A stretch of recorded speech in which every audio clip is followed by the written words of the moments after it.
Welcome to Clearing the Clutter Inside and Out with Julie Coraccio. Every Tuesday at 1 p.m., Julie interviews experts on all areas of clutter: physical, mental, emotional, and spiritual. Learn easy to implement tips on how to release clutter and get organized to create the life you choose, deserve, and desire.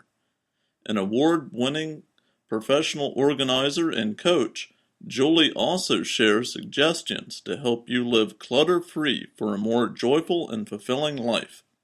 Do you let go of clutter, but then at no time it's back to the way it was? Do your books on releasing clutter and getting organized collect dust on a shelf? Do you know you need to dig deeper on releasing clutter but keep getting stuck? Our Clearing the Clutter Inside and Out, Releasing and Affirming MP3s support you in all areas of your life: physical, mental, emotional, and spiritual. Learn more at reawakenyourbrilliance.com. Today's episode is an interview I did on a Hangouts on Air show, Thinking Out Loud.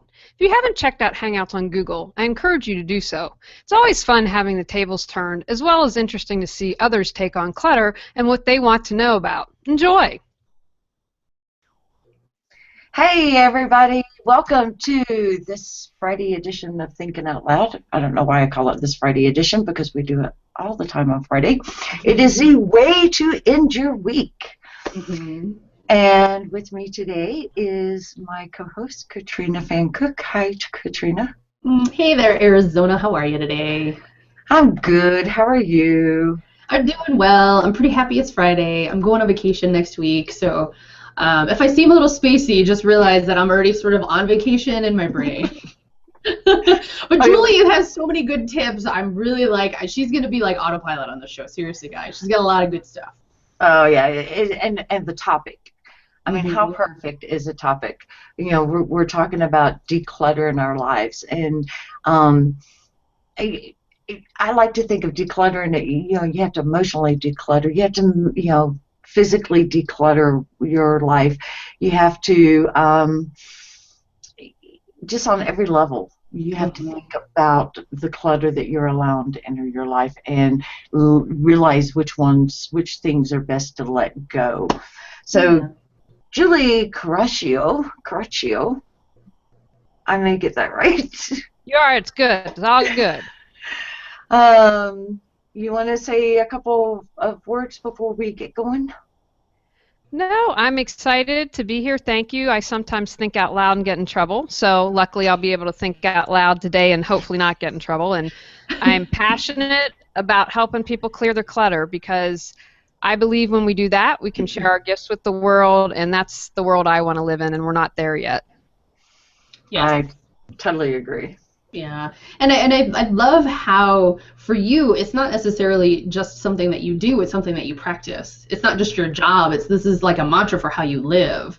And so you know what it's like to do these kinds of things and find that more peaceful path for yourself. So why don't you tell us a little bit about how you got interested in it, because I'm really curious about that. I mean, obviously we all have tendencies, but there must have been something that drew you to this initially. Well, that's interesting. I had been working, my background is in nonprofit. I was a grant writer and director of development, and I had the worst nonprofit job ever, and I thought, I'm going to go start my business because it can't get any worse than it is now, right? And so I thought, well, what could I do that I'm good at but that I would enjoy? And so I came up with organization. And so in 2009, I started Healing Through Organization, and it has kind of morphed. I was very purposeful when I named my business that, because I saw how organization could help heal people.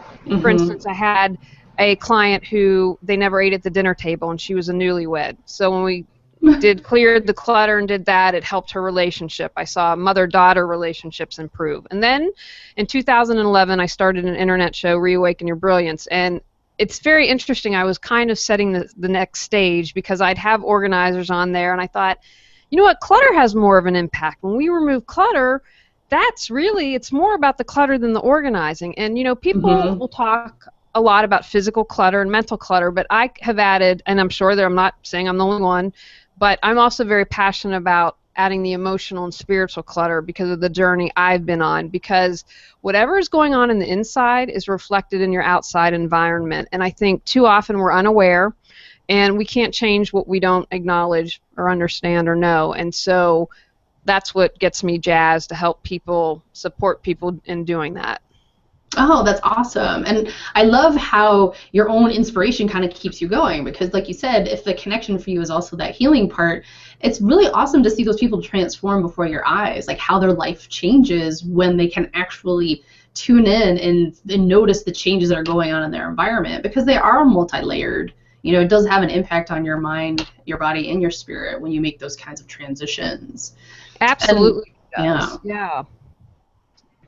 Well, and I also wanted to poke around a little bit about the client part of things, because obviously, you know, you have a podcast and you also do your show and you have a couple of these other things that you're doing, but how do people kind of connect with you initially? Is it just that you're putting out the message that you help them declutter their lives, you focus on the healing part? Like, what do you think draws in people the most?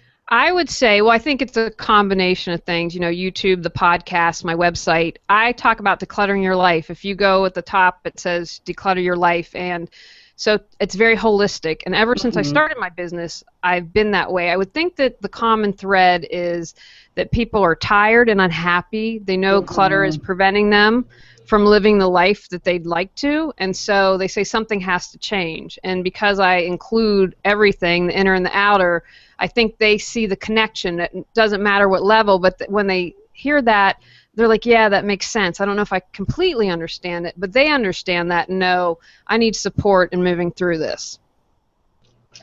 Well, and I think for a lot of people that are in their business too, there's, you know, your home clutter and your life clutter, but if you work in your home and your office is in your home, that's a whole other layer of clutter that may be happening. And I mean, for me, we just moved into our house last year. I had to make sure, like, look, this time my office is downstairs, I sleep upstairs. I don't want all of that stuff on the same level. Like, for me, that energy was kind of mushing together and I couldn't really relax. So I was just always aware of if I was in the office, it felt like work. And so I'm sure that happens for a lot of other folks too. It's just knowing how to wisely use the space that you have and what do you want to actually use it for. Absolutely, and something that I encourage people to do is to create a sacred space in their home. Maybe your home's big enough that you have a meditation room, but maybe you only have a chair or a corner where you're able to do that, but where you can meditate, breathe, relax, close your eyes, think about gratitude. I encourage people, have that area in your home, because if you have that, you know, 80% of us are visual learners, so you have that visual cue, but then it makes it a lot harder to walk by that chair or that room and not do anything about it.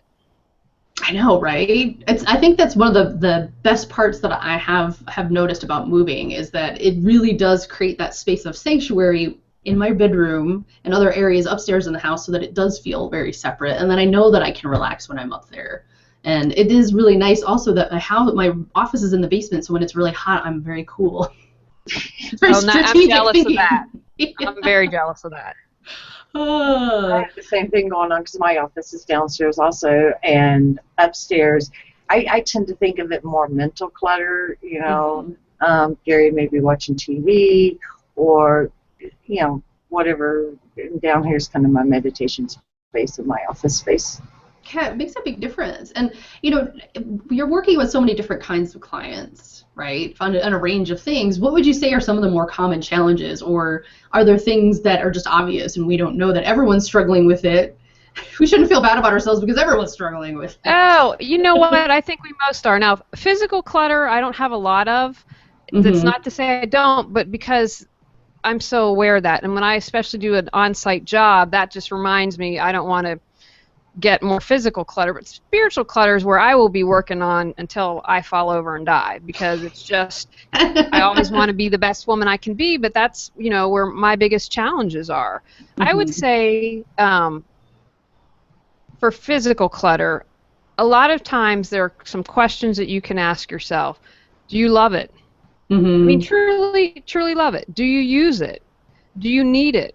Could someone else get better use out of it? You know, probably all three of us and any women listening have bought a $100 blouse or jeans and never wore it Well, someone who just got out of an abusive relationship or is trying to get back in the workforce, that is going to mean they're going to get better use out of it than it hanging in your closet collecting dust. So that's Right. another way to motivate people to release. Is it who you are or who you want to be? Does it allow you to be in the present moment?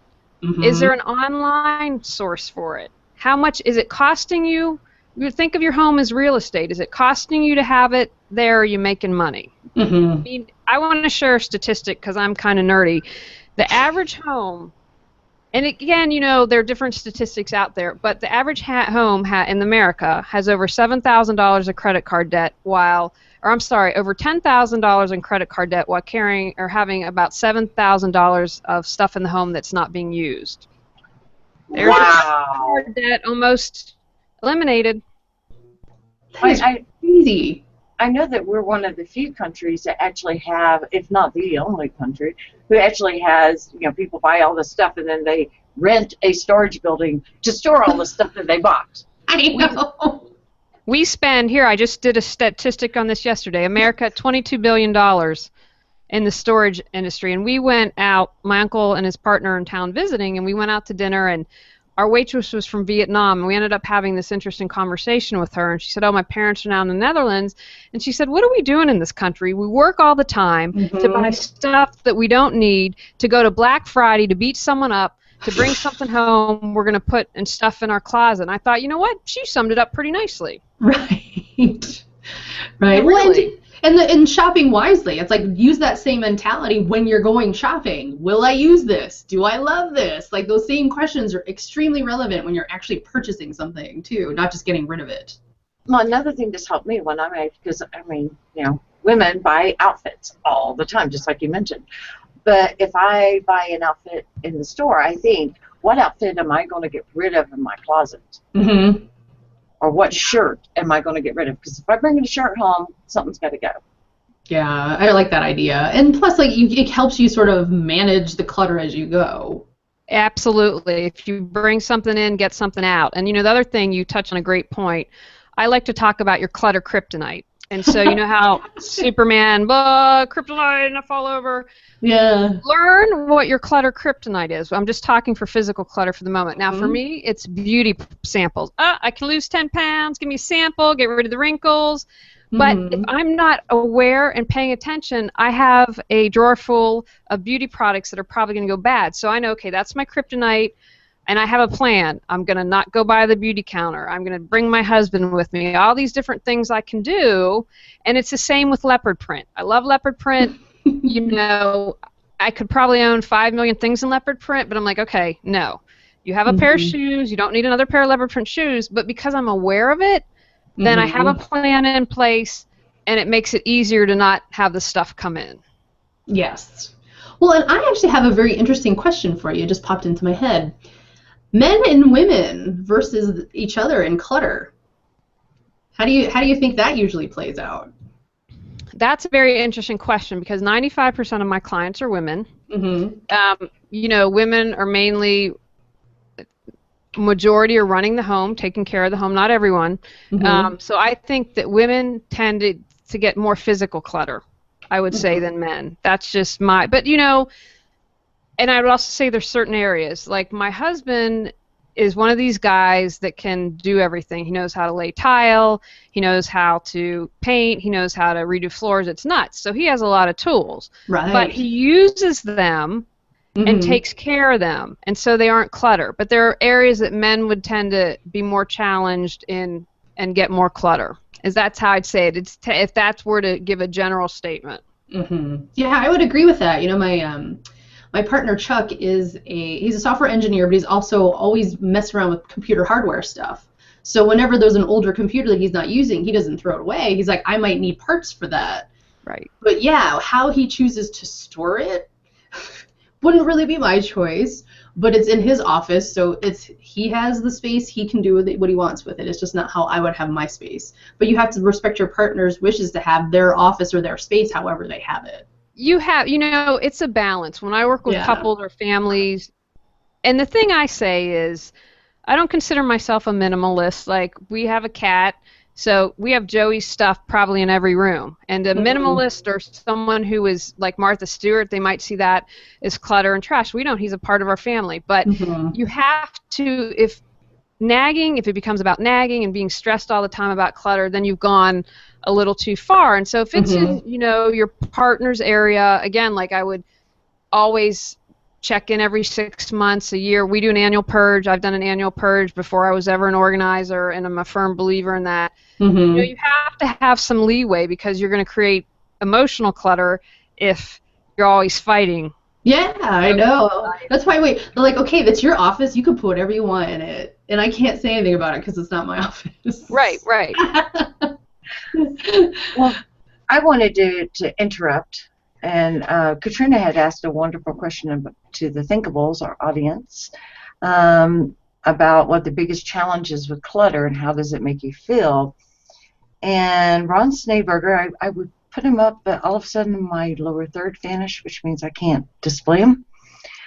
Ron Schneeberger says clutter can make you feel anxious, raise your blood pressure, among other health problems. It can make you tired, and just getting rid of a little clutter each day can make you feel better. And Joyce also went along with that and says clutter is literally debilitating, which I also found. Physical and mental clutter, I think, is some of what we all deal with, and we must need to work on downsizing it. I agree with that. They have done studies that clutter has been implicated in depression, a general dampening of brain function, for increase in anxiety, and non-compliance in meds. If you're trying to eat healthier and you have a cluttered kitchen, I'm too tired to cook, there's too much clutter, I'm going to have a frozen meal or get takeout. If you have piles on your bed, how are you going to get 8 hours of good sleep? They're absolutely right.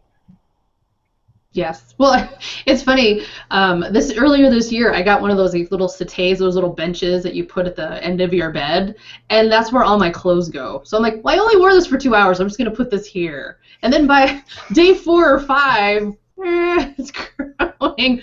But that's like my one thing I know I do. And it's funny because, I mean, in talking with Julie, she's like, look, it's not about not doing anything and micromanaging your clutter. It's about saying, hey, this is my deal. I know I do this. And that's why I loved how you told the story about the beauty products. Because that's what I do with my clothes. Is like by 3 or 4 or day 5, it's like the clothing pile just gets bigger. Well, what I would say to you, I do the exact same thing because I hate doing laundry. So if I've worn it for 2 hours, it's going on the bench. But by day 5 or 6 or the end of the week at the latest, everything's hung back up. Yep. So if you don't do it every day, that's okay, but commit to once a week. Yes, I definitely do that. And I was kind of bummed because I had to run somewhere this morning, and I was like, hey, I'm going to put this dress on. I'm like, and it's wrinkled because I didn't put it away. I didn't hang it up. That's my own fault. Now, Jeremy Murphy in the audience has an interesting comment that I had never thought of. He said multitasking creates / contributes to more physical clutter.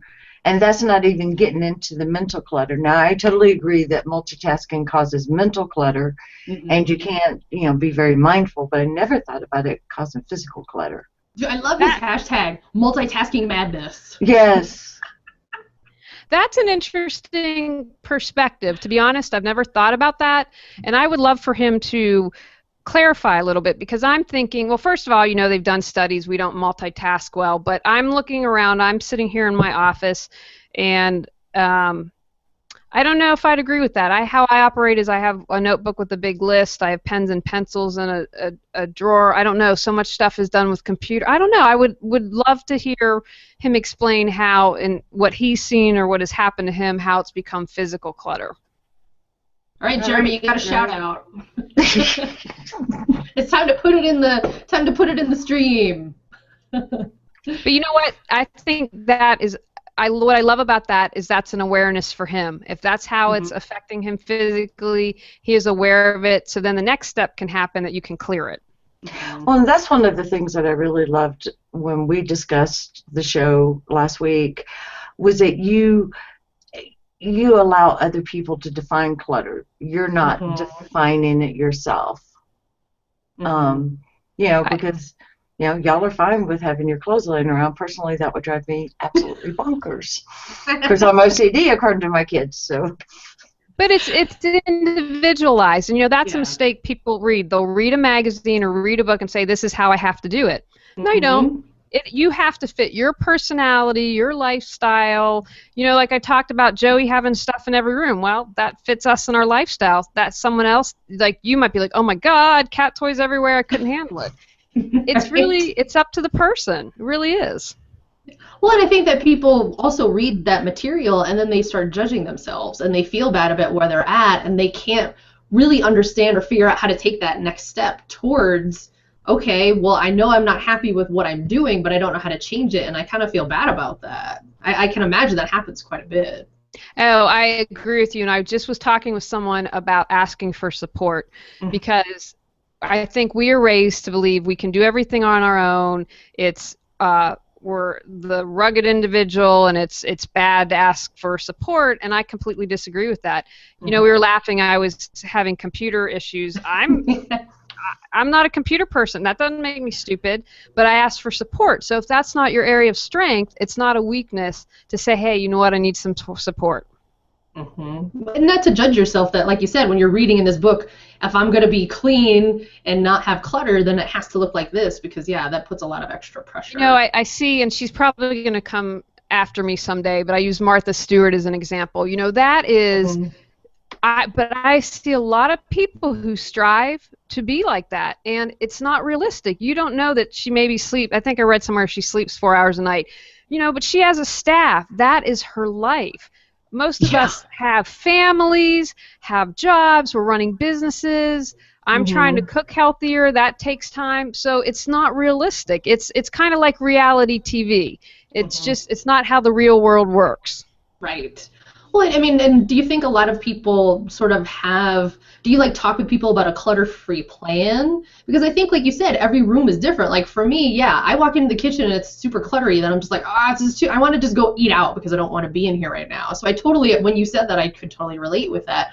But, maybe for a different room in the house, I have a completely different level of okay with the clutter. Yeah, when I had put together my course, and that's one of the things I do, and one of your exercises is to go room by room and evaluate it, because you're going to have a different level for everything. Most definitely, yeah. This is deep stuff, people. See, it's right in front of you, and you don't really realize how much it's affecting you. I mean, seriously. Does. Well, I mean, I want everyone to just, if they are able to, not if you're driving, close your eyes for a moment and think about being in a room, whether it's in your home, in your office, or a colleague. Think books piled high, papers everywhere.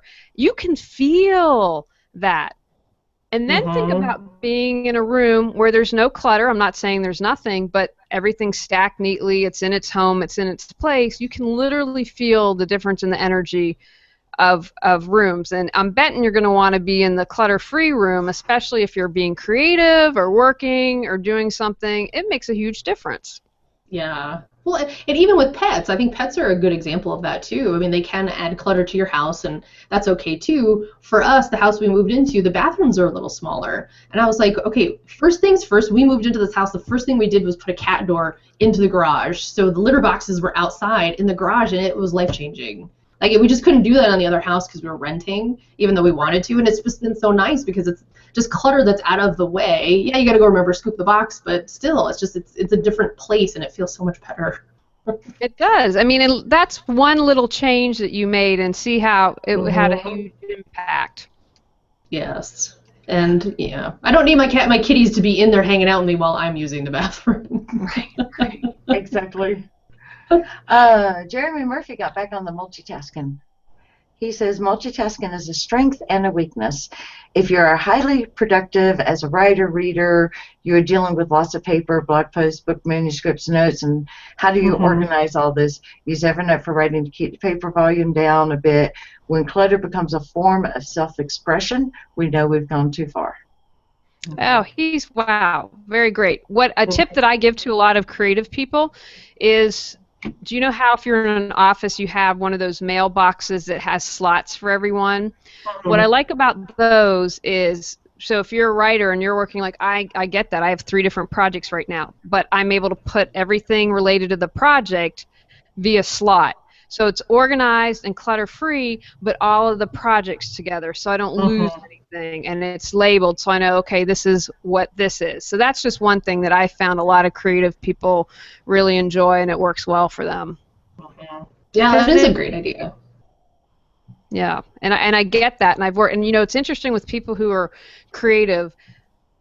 Sometimes they have a fear they're going to lose their creativity if they release the clutter, if they get it organized, because and I get that. They're like, oh my God, if I organize this, or all my ideas are going to go out. I promise that's not the case. But that's truly been a big fear of people. That's really interesting. Well, I have a friend that's very cluttered like that, and he's super creative, but yeah, I don't know if that's just because he's that's his way, but at the same time, I don't know if he ever thinks like, hey, I think I'd rather create something than get rid of my clutter. Well, someone asked me an interesting question the other day. They said, well, what about Einstein?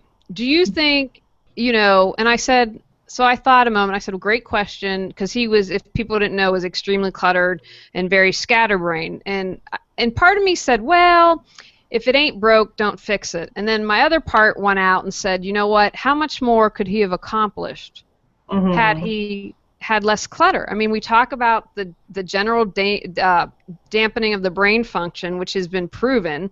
I'm not pulling this out of thin air.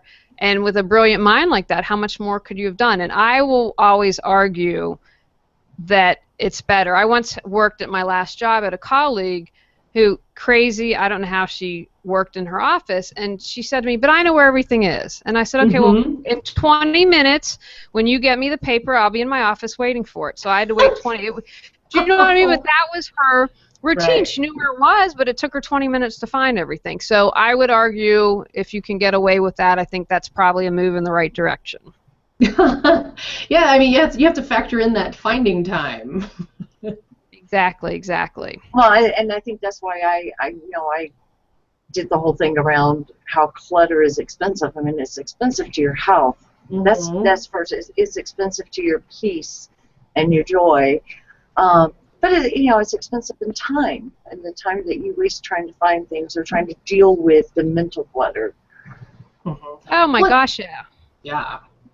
Well, isn't it a large part of just shifting your perception of what value is coming from that whole entire collection of things that you own? That's really the best way that I can put it. I mean, I don't really watch the Hoarder Show, and I know that's not what the show's about, but those people are very emotionally attached for whatever reason to that stuff. So I think a lot of what people are dealing with when they're looking at clutter is what is the emotional cost if I do let it go? Like, am I going to lose a part of myself? Like, it's just weird how that emotional investment gets caught up in stuff. It's a fear. Now, first of all, I want to say about hoarding, there is a psychological trauma that has happened. I'll give you an example. This woman wasn't a hoarder, but when she was a child, the parents came in and gave all her stuff away, and including stuffed animals. So she was in her 40s and had a bunch of stuffed animals because of that trauma that happened as a child. And again, not hoarding, but you could see how an experience like that in childhood could shape her in adulthood. The other thing is, if everything has value, then nothing does. And I really want to emphasize that. If everything has value, then nothing does. Because I think a mistake people can make is they do that. Well, it's valuable. I can't let it go. Well, then you can't let anything go if everything is worthy. And so if you're really clear on what your priorities are, then it's going to be easier for you to release clutter. I'm assuming that's one of the first things that you work on with people when you start working with them and giving them some tips. Yeah. Absolutely, and I just did a class on downsizing yesterday, and I talked about that. If you, prior to touching one darn thing you own, if you mentally prepare and know that when you're going through all that stuff and have to, cut out a third or 2/3 or half of what you own, it's going to go a lot more quickly if you're very clear on what's important to you. Yeah. Well, when I went through it, and people think I'm nuts because I literally sold a 4-bedroom home, sold everything in it, and packed up a station wagon and went off on my merry little way with whatever I could fit in my 2001 station wagon. It was Saturn, so it was a smaller station wagon at that. Yeah. But I was very clear when I started going through things that if I hadn't touched it in 6 months or a year, it was gone. Obviously it wasn't valuable enough to me, but that didn't mean it didn't have value to somebody else. Exactly. Right. And the other thing that I like to say to people is trust that you'll get what you need when you need it, and apply that to people as well. For instance, if you are holding on to things to give to a family or friend, trust they'll get what they need. It's not your responsibility to do that for them. And I don't say that from an uncaring place, but I say that when it has become clutter in your life, it's time to let it go. And they'll get taken care of and you'll be taken care of. I can't tell you the number of clients. Oh, how long have you had that? 10 years. Have you ever used it? No. Well, would you consider letting it go? Well, I might need it someday. Mm-hmm. So if you have that faith and that trust, that makes it easier to release things. Yeah. Well, and it's funny because even when I go shopping for clothes, I'm very, very clear when I'm shopping what I'm looking for because of what you just explained, but also because I'm really lazy and I don't want to go back to the store. Like to me, it's like I've done this, I've crossed it off my list. I don't want to have to go back and exchange something that I don't like. So I'm just very mindful when I buy things that am I going to use this for a long time. Like my bike that I have, it's a Trek, it's a mountain bike. I've had that bike for 20 years. I bought that bike before I moved out here. I still ride that bike. Like I'm that kind of weird person that No, that's stuff. amazing. Yeah. I think that's wonderful. Yeah. And what a tip that I think is really helpful, I don't like clothes shopping, and what I did is I went and saw a stylist who showed me what colors look good on me, what styles, and so because going into a store was really overwhelming for me. But I know, okay, this is what looks good, this is what I can buy, and it's made the process a lot easier. Oh, nice. Yeah, I definitely like shopping. I just know that I'm very mindful of, will I wear this? Because, again, you're just dragging it around or moving it somewhere, having to store it somewhere, and it just becomes extra clutter and something else I have to worry about. So I have had a couple of clients with homes, literally homes full of clothes, meaning taking every room up, taking a basement, and many with the tags still on. That's crazy. That is totally crazy. Now, what about, so when I was raising kids, I had 6 kids, and well, my son always got new clothes. My girls didn't. It kind of depended on where they fell, and I would, carefully pack things up and store them. In your opinion, would it have been better to, instead of storing them, to, just trust that it was going to come along? I say trust because storing items out of sight, out of mind. If we don't see it and it's stored somewhere, I mean, look at Storage Wars. I don't know if people have seen that show, but these are people who have their storage containers are given up because they haven't been there or haven't paid. I really believe that if it's out of sight, it's out of mind for most people. Now, something that you can do is take a box, put the items in it, date it, and check it in 6 months or a year. If you haven't used it, let it go. So you haven't gotten rid of it, but you're putting a timeline, saying, okay, this is, and then I'm going to honor that. I would think that it's really hard for people that have kids because they like to hold on to those nostalgic things. They always wonder, like, well, am I going to have another baby? And then what if I give it away? Then I won't have this and I'll have to buy it again. So I see that a lot with families. Yeah, and you know what? I can completely respect that, but is it stored? Is it clutter-free? If you have a whole room full of clothes, I'm going to argue that the kids don't need that many clothes. And then, again, I work with people where they are, but I'm going to say, you maybe got hand-me-downs from your sister. Trust me, you'll get the hand-me-downs again when you give them to someone else. Yeah, absolutely. Well, and then for different rooms in the house, like, do you kind of have the same philosophy of approaching every room the same? So once someone has their priorities set and once someone has an idea of what they're looking for, is it essentially the same sort of formula that you kind of teach them to use in every room, or is that still kind of change a little bit too? I would say there's a general way that I do things and suggest people that do things how they would do it and go about it, but it's going to be the same pattern, I guess, for lack of a better word, for each room. But again, it depends. What are your priorities? What are your lifestyle? What's important to you, because that all plays into it. Yes, that absolutely does. And the lifestyle piece especially, because like you said, there may be something that maybe you did like to do, you ski 10 years ago or 5 years ago. If you're not skiing, that's just taking up some space. Right, let it go. And then you need to ask yourself, I'm fine taking a half an hour. I had to clean a half an hour before my relatives came. I'm down with that. Someone else might be like, you know what, I need to be ready for if anyone drops in company, I don't have to do a thing. Well, then then we're going to have approach it differently and do things a little differently if that's the case. Oh, I see what you're saying in terms of the priority. I gotcha. Yeah.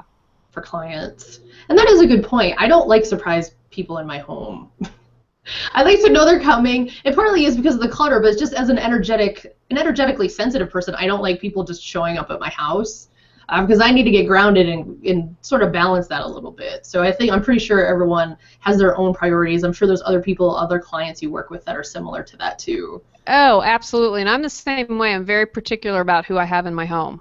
Mm-hmm. And that, yeah, so I completely understand that. But, there's a way that you can work with that. And that's why I mentioned earlier, have a place of sanctuary for you. I think that is so important no matter what your beliefs is, your religion, spiritual, whatever it is. I think that everyone benefits from that. Yeah. Well, I mean, in terms of just watching some of the clients go through transformation, like how have you seen them become more peaceful? Because that's really ultimately, we're all trying to get to our own definition of what peacefulness is, our own sense of mindfulness so that we can operate every day and feel relaxed in ourselves. And, it's always interesting to hear some stories. So do you have any cool stories of transition for people? I'll try to think of something. I'm just going to say what pops in my head. So I once had a client that she had a stack of papers up to here. And I said, okay, what are these? Okay, those are articles and stuff I'm going to send to people. Okay, how long have you had it? 2 to 3 years. Okay, so then we begin digging deeper. And she said, and she was able to articulate, because here's what I believe. Everyone has the answers within them. I see my job is to support you and to bring them out. You have your own wisdom. I'm just kind of there to help light the way. And she said, so we continued to talk, and she said, she started to cry, and she said, I'm afraid that if I don't send them and keep in touch, they won't love me anymore. And as soon as she said that, she was able to really, that's false. That's not true, and let everything go. And I had that's a big step. And then I had another client who had what's the word I want to use, a stressed relationship with her mother. And every time her mother would come into the house, she'd complain about how she couldn't keep house and everything was cluttered and would nag, nag, nag. And when we got all the clutter and got it organized, their relationship improved and became a better relationship and became more peaceful. And it wasn't like this every time her mom was going to walk through the door. Right. I always love listening to those kinds of stories because it is really amazing when you can see people just make that connection for themselves. Because you're right, it's really them shifting that perception so that they really kind of understand how they're viewing something and how then they can make that change. Then they can say, okay, I can let it go. I had a client that ended up getting into coaching, which wasn't the original plan, and what I really love. And what happened with that, I was in a client's home. I went to see her, and she said, "Just talk to me." And I said, "Okay." So we started to talk. She brought up some heavy duty stuff about a sexual assault, and so for about 3 hours we talked, and I listened a lot. And then then maybe an hour, 45 minutes, we worked on releasing clutter. And I get home, and in a couple days she emailed me, and she's like, "Come back, but this was great. I want to talk." And then, because once I talked with you, I was able to go and let go of the clutter. Oh, that's awesome. That was, a different way of reaching the same endpoint, but that it worked for her. Yeah, and because sometimes there's such an emotional component to it. You can't just dive in there and be like, strategy, let's get into action mode. You have to understand why this person is holding on to this stuff and really help them shift that for themselves, because then you'll be there every year. Right. They won't ever learn how to do it themselves. Well, one thing that I do when I finish working with someone is I have a clutter-free living plan, and I see where they get stuck easily and give them instructions, because I don't want to be there year by year. I want you to build your muscles and go off and live your life and not have me there. Yeah, that would be a lot of upkeep. Yes, yeah. Are there some... I'm sorry, go ahead.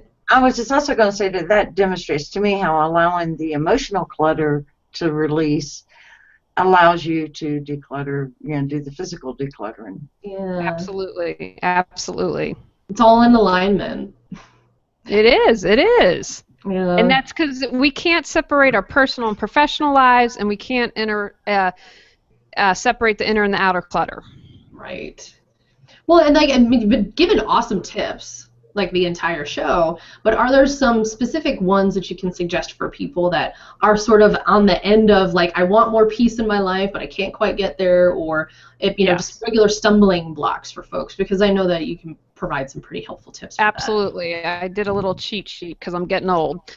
Okay, here's one that I love. Live in the present moment. If you start to become aware, you're going to see, for most people, that you're either in the past, oh, I should have said that, I wish I would have done that, or you're in the future, oh my gosh, am I going to have enough for retirement? Your point of power to change is living in the present moment. If you say, when you're like, oh, I'm not going to have enough for retirement, that's not doing anything. Okay, present moment. I am going to call right now my friend who's great with money. I'm going to ask her advice. I'm going to get a financial advisor. I'm going to stop Starbucks every day and put that money into retirement. When you take action in the present moment, you can take action. When you're in the past or the future, you can't. You're stuck there. Exactly. You know, and that creates, and I'm also a huge fan of meditation, whether it's mowing the lawn, whether it's listening to classical music, or if you have to just close your eyes for 10 minutes a day. Our minds get so cluttered. We are bombarded with information. We're always going 24/7. If we don't take that time to balance and recenter, that we get monkey mind. We go crazy. I know there have been times, I know when I started my own business, and you two probably understand this, you can do something on your business 24/7. There is always something to be done. Always. But if you take that 10 minutes a day to recenter and calm that monkey mind down, what will happen over time when you do it regularly is you don't get thrown off as easily. Oh, client just yelled at me. Okay, let's proceed. You know, you are in your center. You don't get thrown off, and it relaxes you. You sleep better. I mean, that's, if I were to say one thing, that's the biggest change that people can make. Absolutely. Well, I found that by releasing the clutter, the physical, the emotional, the mental clutter, all that I was carrying around for years, I actually had better relations with my clients and better relationships all around. I have better relationships. Yeah, absolutely. Well, and I think for some people, they don't really ever look at their clutter unless they have to move. Like, that may be the impetus as to why. You know, who knows? Maybe if I had stayed on the East Coast near my family and bought a house and then stayed out there for my whole life, I would have more clutter. I've just had to move a lot. Even, you know, within just moving to Fort Collins 15 years ago, it's been about 15 years, I've had to live in several places, because first I lived alone, then I lived with a boyfriend, and then I lived alone again. And I was I've been moving around a lot, so I had to learn to be like, all right, let's keep it lean and mean. I don't want to be dragging this crap everywhere. And plus, it just doesn't do anything for me, because then I have to help someone's got to help me carry it, you know? But that's true. That's true. And, you know, sometimes it takes a crisis. Yeah. Okay, now I have the bank wanting to repossess my house because I haven't paid the mortgage, but my finances are so cluttered, I don't pay my bills on time. Okay, wow, I need to completely reassess my financial life. Or I've had a heart attack and I don't have good health, and what's all the clutter in the kitchen and I can't eat healthy. You know, sometimes that's what it takes. Yes, absolutely. Well, Arizona, I don't know if there's any other comments. I think we had some really good ones in there, but I don't know if there was anything else that you wanted to add on the show today. But Julie's always got power-packed information, so. But you can have me back again. I can talk on this for hours. I'm happy to. That is so cool. But I was thinking, you know, maybe we could have a show. You know, this one seemed to deal more in the physical clutter, and I would love to have a show that dealt with the emotional and the mental clutter that we all deal with on a daily basis. Yeah, well, why don't we talk about that the last few minutes at least? I know that Julie's definitely probably got some great tips for that, because when, like, the finances, you don't think about that when someone goes through a health crisis and they have to reevaluate their financial situation. That's a lot to do, especially when you're not feeling well. Right, absolutely. And so, and there's so much going on there. And like that example, you're going to have the emotional and the mental clutter as well. I can give a quick emotional and spiritual tip if you want to close it off. I would say for emotional clutter, this is funny because this is what I'd written, and then we talked about it in the green room earlier. How do you treat yourself? Do you love yourself? Are you kind to yourself? And there are many ways, because if you aren't kind to yourself, that's going to create clutter on many levels. And I just wanted to point out some ways we are unkind. We overeat, we overspend, we drink, We fail to follow our heart or passion. And this is, or doing what others have told us what they want or think we should do. And I found out that's the number one regret of the dying. You know, how do you speak to yourself? Are you positive or are you harsh and negative? What's your self-care? Are you doing healthy living? Do you reject yourself for who you are? Do you have fun or do you take yourself too seriously? Who are you spending time with? Are you spending time with people who love and support you? Those are just a couple ways that we don't show love for and kindness to ourselves. Yeah, and especially on the emotional standpoint there too. Like we've always judged, like I'm feeling like this, and then you're judging yourself for feeling that way instead of actually just expressing it and finding a healthy way to express that for yourself. And here's a quick tip: if you can observe, because observing is awareness. If you can observe, oh, you know what? I'm feeling really jealous of Katrina right now. She just published her book. Well, why am I jealous of Katrina? Because you know what? I want to write a book, and I've wanted to write a book my entire life. That's what it's really about. It's not Katrina's success. I want success for her. That's what it's really about. So you didn't judge it, but you observed it and became aware. Yeah, be your own mirror. That's a great example. Yes, I love that. Yeah. And I also think for the energetically sensitive people, like for me, I do have to clear my energy field. Like that clutter sticks with me if I don't. So I'm very mindful of making sure that that's a part of my routine every day. If I'm going out in public, either before or after when I come back, it's really important for me to do that piece. Yeah, that's excellent that you do that. That's huge. Yeah, I notice I don't feel very well when I don't. So after a couple hours, my body's like, hey, I think you may have forgotten something if I... Right, but see, you're aware of that, and so you do that as a regular practice, and your aura doesn't become cluttered. Yes, exactly. I had to learn that the hard way, but I'm really glad that I do, and that I'm aware enough that I can tell in the moment, like, yeah, I need to do something different. I need to make a little shift here and kind of go do my chakra balance. There you go. Excellent. No, I believe in it. You're speaking my language. I absolutely think that's important as well. Yeah. I don't know, Julie, you're always so fun to talk to. This show flew by because you, like I said, had always really, really good insight to all these different situations. And it sounds like you're really enjoying helping people in this way. I mean, it's a very meaningful work for both ends of the equation. So it really is. It really is. I feel blessed to do it. And, when you're living your passion, people feed off of that, and that allows them, maybe if they're hesitant or don't know, no, I can do this too. Yes. No, I love that. I love that. Well, I didn't know if Julie had anything else coming up that she wanted to sort of promote, or if something in that vein was happening. Yeah, just really quickly, you can find out more about me at reawakenyourbrilliance.com. I do a podcast called Clearing the Clutter Inside and Out, iTunes, Stitcher. It's Tuesdays at 1 p.m., and it's also on video at 9:30 a.m. And I just published my first course/book called How to Declutter Your Life, and we look at physical, mental, emotional, and spiritual. And you can either get that or get the mini courses of each area. And it's really about taking it step by step and foundationally building that strong footing so that you can continue to clear clutter. And that's my biggest thing that I'm excited about. And thank you for having me on the show. I love this and love you all are thinking out loud and putting different perspectives out there for everyone to hopefully at least mull stuff over. Yes, thank you. And it was great having you today. Okay, go out, clear some clutter to create the life you choose, deserve, and desire. Do you let go of clutter, but then at no time it's back to the way it was? Do your books on releasing clutter and getting organized collect dust on a shelf? Do you know you need to dig deeper on releasing clutter but keep getting stuck? Our Clearing the Clutter Inside and Out, Releasing and Affirming MP3s support you in all areas of your life: physical, mental, emotional, and spiritual. Learn more at reawakenyourbrilliance.com.